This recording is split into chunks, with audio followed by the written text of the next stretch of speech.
Let's talk a little bit about the functions check. After you've disassembled your firearm to clean it and put it back together, you need to remember that you've broken it. You took it apart, rendered it unfireable, and put it back together. Before you put any kind of confidence in that gun, you should do a functions check. Now, first, remember that you ought to be checking your owner's manual, and that if it's got a decent owner's manual, it's going to tell you how it is to do a functions check with your particular model firearm.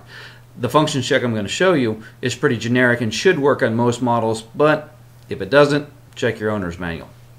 It starts with your firearm and an empty magazine. Place the empty magazine into the firearm and it should stay in and not fall out. Then pull back on the slide and that empty magazine should lock the slide to the rear. Remove the magazine. Pull back on the slide and release it, and it should come forward and stop and not fly off the end of the firearm. Then you need to dry fire the pistol. Point it in a safe direction, not at the family cat, and press the trigger. You should get that nice satisfying click, or if it has a hammer, you should see the hammer fall, indicating that the gun should fire. Release that trigger, cycle the slide. On most models, that trigger will come forward. Let me demonstrate that again. The trigger is back. Cycle the slide, and notice that the trigger came forward. Then dry fire the gun again, and this time maintain pressure on the trigger. Hold back, cycle the slide, and then do an intentional reset. Slowly bring your finger forward until you hear the click as it resets. Once that's done, you should have confidence that your firearm will fire if you need it to.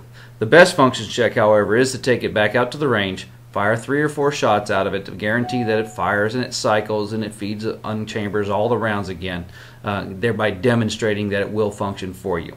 This, of course, dirties the gun, but not significantly. If you have a 1911 style semi-automatic handgun, you have some safeties that also need to be checked as a part of your functions check. Cycle slide.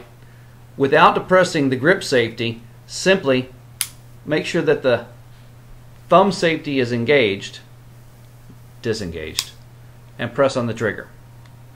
The hammer should not fall. Then reverse it. Put the thumb safety on and depress the grip safety and press the trigger.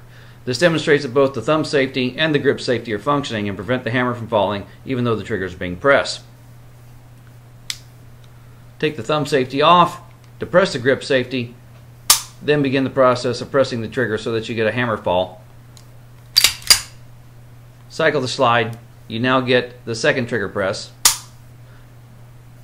Do the follow through. Hold the trigger back, cycle the slide, and then do the intentional reset.